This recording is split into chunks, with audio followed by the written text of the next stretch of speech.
کہ وہ سب بچوں کو ایک معیاری تعلیم مہیا کرے، اس میں ریاست جو تھی وہ مکمل طور پہ ناکام ہوئی۔ ریاست کی ناکامی کی ایک مثال جو ہے، ایک نہیں کئی مثالیں ہیں، لیکن 70 کی دہائی تک تقریباً سرکاری اسکولوں پر اور سرکاری یونیورسٹیز پہ بھی کوئی اعتماد تھا لوگوں کو، لیکن مجھے یاد ہے کہ 70 کی دہائی میں یہ اعتماد تبدیل ہونا شروع ہوا، اور آہستہ آہستہ لوگوں کا جو آپ کی ایمرجنگ مڈل کلاس تھی، اس نے فیصلہ کیا کہ ہم نے اپنے بچوں کو سرکاری اسکولوں میں نہیں بھیجنا، اور انہوں نے کیونکہ یہ ایک ڈیمانڈ پیدا ہوا، تو مجھے یاد ہے کہ ارلی 80s میں یا لیٹ 70s میں جب دوبارہ پرائیویٹ اسکولز کھلنے کی اجازت ہوئی تو ایک دم پرائیویٹ اسکولز جو تھے وہ بننے شروع ہو گئے، اور پرائیویٹ اسکولز بنتے بنتے ایک بہت بڑا سیکٹر جو ہے وہ پرائیویٹ ایجوکیشنل انسٹیٹیوشنز کا آ گیا۔ اس سے کئی چیزیں ہوئیں جو کہ کچھ چیزیں آپ کہہ سکتے ہیں اچھی بھی تھیں، لیکن اس کے ساتھ کچھ ایسے مضمرات، کچھ ایسے اثرات ہوئے جو کہ قوم کے لیے اچھے نہیں تھے، کہ قوم کی جو تعلیمی نظام تھا وہ طبقاتی حصوں میں تقسیم ہو گیا، کہ جو افورڈ کر سکتے تھے انہوں نے اپنے لیے جو سرکاری اسکولوں تھے ان میں جگہ بنائی، اور ان سرکاری اسکولیں سارے تو نہیں لیکن جو خاص طور پہ ایلیٹ اسکولز تھے ان کا جو امتحانوں کا سلسلہ، ان کا سلیبس، ان کا کورس، ان کا سرٹیفیکیشن، جو ڈگریاں آتی تھی وہ بھی باہر سے، تو انہوں نے ایک الگ اپنا ایک نظام جو تھا وہ کھڑا ہو گیا۔ جو سرکاری اسکول تھے جن کی تعداد سب سے زیادہ تھی، وہ زیادہ تر طبقاتی اس لیے کہتا ہوں کہ اس میں جو لوور انکم گروپس تھے، جو افورڈ نہیں کر سکتے تھے کہ وہ اپنے بچوں کو پرائیویٹ اسکولوں میں بھیجیں، تو وہ پھر سرکاری اسکولوں تک محدود ہو کے رہ گئے، اور اس کے باوجود کہ ان کی تعداد سب سے زیادہ تھی، لیکن اوور دی ایئرز کوئی یہ نہیں ہوا کہ سرکاری اسکولوں کی جو تعلیمی معیار تھا کو وہ بہتر ہوتا، وہ سرکاری اسکولوں کا تعلیمی معیار جو تھا وہ کمزور سے کمزور تر ہوتا گیا۔ ایک اور چیز بھی پیدا ہوئی، وہ یہ تھا کہ جو سب سے غریب بچے تھے، سب سے غریب، جن کے والدین ان کو ان کی تعلیم کا کیا، ان کے کھانے پینے کا بھی بندوبست نہیں کر سکتے تھے، ان کے پاس کوئی جگہ جانے کی نہیں تھی، اور میں یہاں خراج تحسین پیش کرتا ہوں مدارس سے، کہ مدارس نے ان بچوں کو دل سے لگایا، سینے سے لگایا جن کا کوئی پرسان حال نہیں تھا، یعنی کہ جس کو غریب سے غریب تھے، یہ پورسٹ آف دا پور کہتے ہیں، وہ کہاں گئے؟ وہ مدارس میں چلے گئے، اور مدارس کا ایک اپنا نظام تعلیم تھا، اور اس کے اندر درس نظامی اور باقی ان کی اپنی سرٹیفکیشنز، جس کا سرکاری نظام تعلیم سے کوئی تعلق نہیں تھا۔ تو اس سے رزلٹ کیا ہوا؟ اس کا رزلٹ یہ ہوا کہ پاکستان کے اندر جو طبقاتی تقسیم تھی، جو انکم کی بنیاد پہ تھی یا کسی اور زیادہ تر انکم کی بنیاد پہ تھی، تو آپ کا نظام تعلیم بھی 3 حصوں میں بٹ گیا۔ ایک پرائیویٹ سکولز کا نظام آیا، ایک سرکاری سکول کا نظام ہے، private school senior Cambridge, O level, A level وغیرہ وغیرہ، بیکلوریا، اور وہ دن دگنی رات چگنی ترقی کر رہا ہے، اس میں اور نئی نئی سرٹیفکیشنز کا اضافہ ہوتا جا رہا ہے۔ سرکاری سکول میٹریکولیشن ایگزام اور اس کا معیار کم، اور اگر ہم کسی کو کہیں کہ آپ پرائیویٹ سکول سے آ کے سرکاری سکول میں آئے، تو لوگ کہتے تھے معیار بہت خراب، اور مدارس جو تھے وہ درس نظامی ایک بالکل۔ سو یہ تقسیم ہو گئے، ہم تعلیمی نظام کا تقسیم ہونے کا مطلب اسپیکر صاحب یہ ہے کہ اس کے 2 شاخسانے نکلے۔ میں آپ سے تھوڑا سا اس لیے کر رہا ہوں کہ یہ بڑا ضروری ہے، کبھی کبھی تعلیم پہ بات ہوتی ہے، تو اس لیے میں تھوڑی سی تاریخ آپ کی سمع خراشی کر رہا ہوں۔ تو گزارش یہ ہے کہ اس کے 2 بہت بڑے نقصانات ہوئے۔ ایک تو نقصان یہ ہوا کہ ایک جو ناانصافی ہمارے معاشرے میں تھی اس کو مزید استحکام ملا. کیسے ملا؟ وہ ایسے ملا کہ جو ایک اچھی تعلیم حاصل کر رہے تھے، انگریزی تعلیم حاصل کر رہے تھے، انٹرنیشنل سرٹیفکیشن کے ساتھ جن کا لنک تھا، وہ جو تھے ان کو، کیونکہ ہمارا نظام تعلیم کے بعد ہمارا سرکاری نظام انگریزی بیسڈ، ہمارے سرکاری امتحانات انگریزی بیسڈ، ہمارے ایف پی ایس سی کے ایگزامز انگریزی بیسڈ، ہمارا عدالتی نظام انگریزی بیسڈ، ہمارا کارپوریٹ نظام انگریزی بیسڈ. تو اس سے ہوا کیا؟ اس سے ہوا یہ کہ یہ جو بچے تھے جو اس نظام تعلیم میں جا رہے تھے، وہ پہلے دن سے ان کے چانسز ترقی کے اور آگے بڑھنے کے جو تھے وہ زیادہ ہو گئے. اور جو سرکاری اسکولوں میں میٹرک کر کے آتے تھے، جن کا زیادہ تر اردو میں تعلیم کا تھا، ان کے لیے اس حد تک پہنچنا جو تھا وہ مزید مشکل ہو گیا. یعنی وہ پہنچتے تھے لیکن اس کا مطلب ہے کہ وہ بہت زیادہ ایفرٹ کر کے وہاں پہ پہنچتے تھے. اور جو ہمارے مدارس کے بچے تھے ان کی تو سرٹیفکیشن کوئی بورڈ ریکگنائز ہی نہیں کرتا تھا، ان کے لیے تو کوئی کیریئر ہی نہیں تھا. ان کے لیے تو صرف یہ کیریئر تھا کہ آپ جو ان کے اپنے ہیں اعلیٰ عرفہ، یہ وہ جو مختلف ان کے ہیں وہ کریں اور اس کے بعد کسی مسجد میں امام ہو جائے، اور کوئی کیریئر ہی نہیں تھا. سو یہ ایک بہت بڑی جو ناانصافی تھی ہمارے نظام میں، اور اس کا مطلب یہ تھا کہ یہ طبقاتی تفریق جو ہے یہ ختم نہیں ہوگی، یہ بڑھتی جائے گی. دوسرا اسپیکر صاحب جو پرابلم اس سے پیدا ہوا وہ یہ تھا کہ ہماری قوم کی ذہن اور سوچ جو ہے وہ بکھر گئی. کیونکہ جب آپ جو تعلیم کا نظام ہے یا نصاب ہے وہ آپ کو ایک سوچ مہیا کرتا ہے، ایک دنیا دیکھنے کا طریقہ آپ کو سکھاتا ہے. اگر آپ ایک خاص قسم کا ذہن بنائیں گے تو دنیا کو بھی اس طریقے سے دیکھیں گے. رزلٹ میں یہ وثوق سے کہہ سکتا ہوں کہ اگر آپ ایک ایلیٹ سکول کے بچے کو اور ایک مدرسے کے بچے کو ایک کمرے میں بٹھا دیں، وہ ایک دوسرے سے گفتگو بھی نہیں کر سکتے. نہ ان کی زبان ایک ہے، نہ ان کی سوچ ایک ہے، نہ ان کی قدریں جو ہیں وہ ایک دوسرے کو سمجھ آتی. تو ہم نے بجائے ایک قوم بننے کے، ہم نے قوم کو بھی تقسیم کر دیا. میں بہت زیادہ اس پر ڈیٹیل میں نہیں جاؤں گا، لیکن پچھلے 15-20 سال میں جو ہمیں بہت سارے مشکلات پیش آئے، جو بہت سارے چیلنجز کو ہم نے فیس کیا بطور قوم، اس میں یہ مختلف سوچ جو تھی، یہ جو الگ الگ سوچ تھی، اس کا بھی ایک کردار تھا. میں کسی کو بلیم نہیں کر رہا کہ اس کا قصور تھا یا اس کا قصور تھا، لیکن اس سوچ کا ایک کردار تھا اور اس کی وجہ سے بہت تکلیف اٹھائی ہم نے بحیثیت قوم. سو اسپیکر صاحب، یہ میں تھوڑا سا بیک گراؤنڈ دینا مناسب سمجھا، اس لیے جب ہم آئے اور ہمارے تحریک انصاف کے مینیفیسٹو میں بڑی دیر سے ایسے تھا، اور جب ہم آئے اور ہم نے اپنے مینیفیسٹو میں بھی لکھا کہ یہ تعلیمی نظام جو ہے، اس کو یہ بکھرا ہوا نظام، یہ تقسیم ہوئی تفریق شدہ قوم جو ہے، اس کو بھی ہم نے اکٹھا کرنے کی کوشش کرنی. اور اس لیے ہم نے ایک یکساں تعلیمی نصاب کا پروگرام بنایا.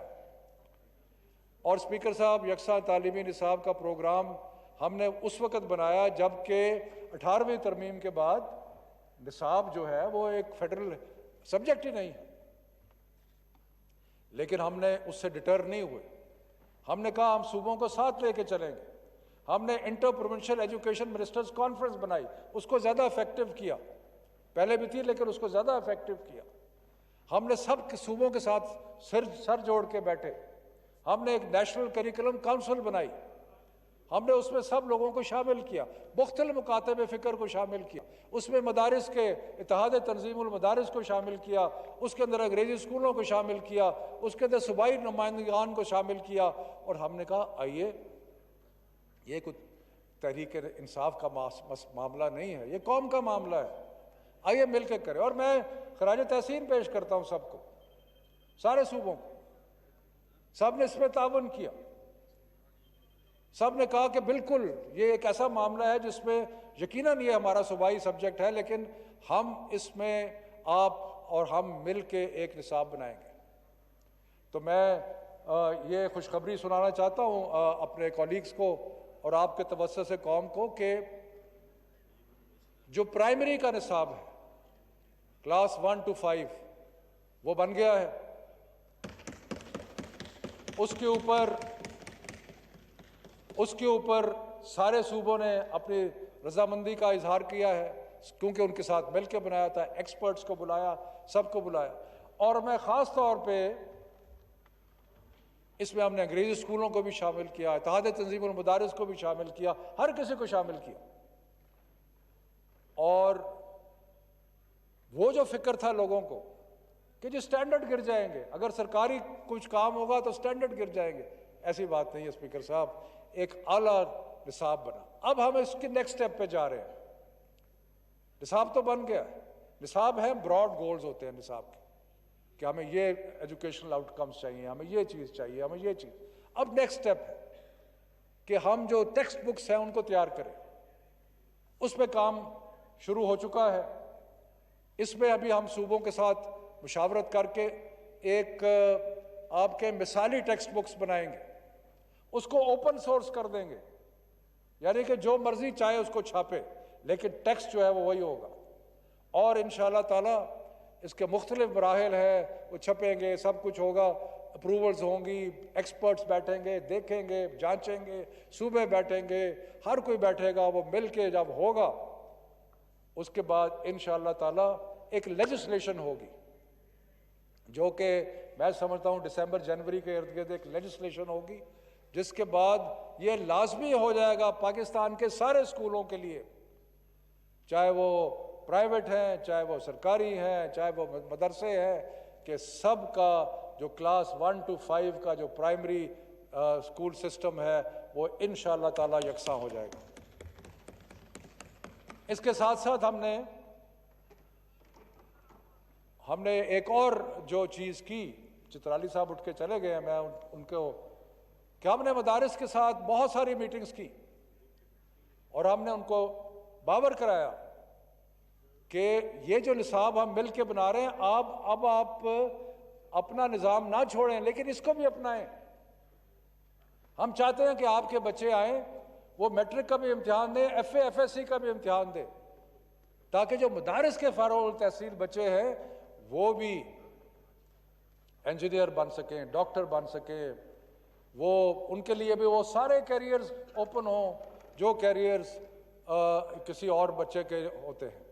اور مجھے اس میں بھی خوشی ہے کہ اتحاد التنظیم المدارس اور باقی صرف اتحاد التنظیم المدارس پرائیویٹ اسکول اپنا مدارس نہیں ہے، اس کے علاوہ سسٹم بھی ہیں، لیکن سب نے مل کے اس پہ اتفاق کیا ہے کہ اگلے 3 یا 4 سال کے اندر انشاءاللہ تعالی سارے جو مدارس ہیں وہ ان کے بچے F A F S C matric اور جو سرکاری امتحانات اور نصاب ہے اس میں شامل ہو جائیں گے. اس کا مطلب یہ نہیں کہ درس نظامی ختم ہو جائے گا، درس نظامی بھی ہوگا، لیکن اس کے ساتھ ساتھ جو ایک سرکاری امتحانات ہیں وہ بھی ہوں گے. تو یہ بھی ایک انشاءاللہ تعالیٰ ایک بہت بڑی پیش رفت ہے، اور اس میں بھی قوم کو یکجا کرنے کے لیے اس کا ایک بہت بڑا ہاتھ ہے. اب میں مختصراً 3-4 باتیں کروں گا کیونکہ اسپیکر صاحب ٹائم جو ہے وہ قیمتی ہے. کرونا کی جب یہ بیماری آئی تو اور ایک وبا آئی اور ایک چیلنج آیا، اور ایک ایسا چیلنج تھا کہ جو پچھلے 100 سال میں کم از کم ساری دنیا نے اس قسم کا چیلنج، لاسٹ اس قسم کا چیلنج اسپینش فلو آیا تھا 1918 میں. اس کے بعد 102 سال کے بعد یہ چیلنج آیا، تو اس کے لیے کوئی بھی فلی پریپیئرڈ نہیں تھا. ہم نے تقریباً مجھے جو یاد پڑتا ہے 7 مارچ کو ہم نے فیصلہ کیا کہ سارے سکولز اور سارے تعلیمی ادارے بند کر دیے جائیں. اس کے بعد یعنی کہ وہ فیصلہ تو کیا لیکن میرا خیال ہے 15 یا 16 مارچ کو اسکول سارے تعلیمی ادارے بند ہو گئے. ہم نے فوری طور پہ بندوبست کیا, پی ٹی وی سے بات کی, ایک چینل لیا ان سے, اور جو تعلیمی اسباق تھے ان کو ڈھونڈا کہ کہاں اسباق موجود ہیں. اور آپ کو اسپیکر صاحب خوشی ہوگی سن کے کہ فرسٹ ویک آف اپریل سے ہم نے ٹیلی اسکول کا اجرا کر دیا, جو صبح 8 بجے سے لے کے شام 6 بجے تک تعلیم جو ہے وہ مختلف کلاسوں کے لیے ہوتی ہے. اس کے بعد ہم نے ریڈیو اسکول کا کام شروع کیا ہے, وہ بھی عنقریب انشاءاللہ ہم ریڈیو اسکول جو ہے وہ لانچ کر دیں گے. ساتھ ساتھ ہم نے نئے میرا خیال ہے شاید ناز صاحبہ نے کسی نے کہا ٹیکنالوجی, ہم اب ٹیکنالوجی کو یوز کر رہے ہیں نیا کانٹینٹ کریٹ کرنے کے لیے, تاکہ جو ہم سیکھ بھی رہے ہیں, کیونکہ یہ ایک لرننگ کرو بھی تھا کہ آن لائن پڑھانا کیسے ہے, آن لائن پڑھانے کے طریقہ کار کیا ہے, تو وہ بھی ہم کر رہے ہیں تاکہ اس کو بہتری کر. لیکن پرابلمز بھی ہیں جن کا ذکر بھی کیا گیا. مثلا ایک بہت بڑا پرابلم جو ہے وہ انٹرنیٹ کی اویلیبلٹی ہے ہر جگہ.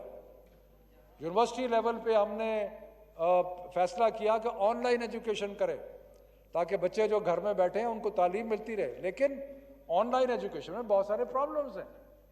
جو پرابلمز ہیں آن لائن ایجوکیشن میں, ان میں ایک جو بہت بڑا پرابلم ہے وہ یہ ہے کہ انٹرنیٹ ہر جگہ اویلیبل نہیں ہے. تو اس لیے وہ بچے جو کہ بڑے شہروں میں نہیں ہیں یا جو دور دراز علاقوں میں ہیں جہاں انٹرنیٹ کی کوریج ٹھیک نہیں ہے, ان کو وہ تعلیم نہیں پہنچ رہی. سو یہ ایک بہت بڑا پرابلم.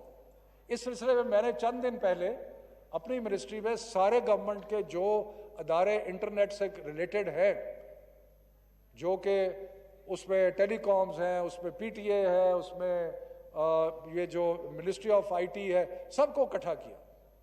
میں نے کہا آئیے ہم مل کے کوئی انٹر منسٹریل پروجیکٹ بناتے ہیں جہاں پہ ہم سارے جو ملک ہے اس کے اندر اپنی انٹرنیٹ اویلیبلٹی کو بہتر بنا سکیں.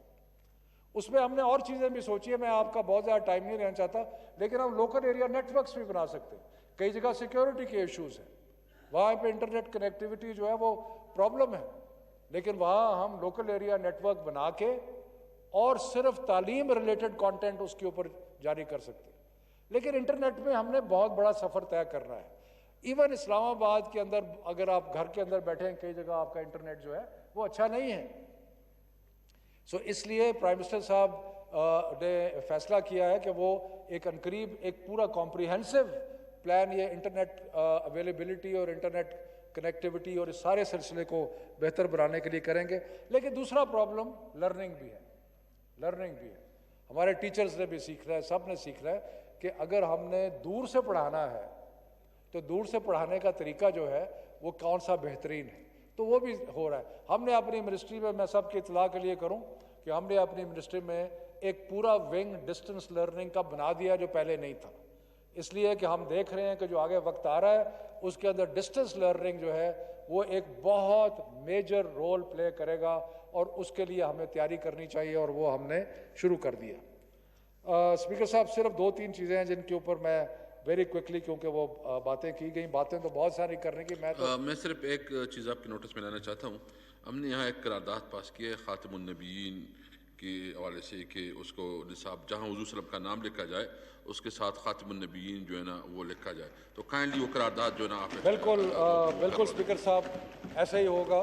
ہم جو نیشنل کریکولم کونسل ہے ان کو ہدایت کر دیتے ہیں کہ جہاں بھی نام آئے گا خاتم النبیین ہمارے حضور پاک کا, وہاں پہ خاتم النبیین جو ہے وہ لکھا جائے گا.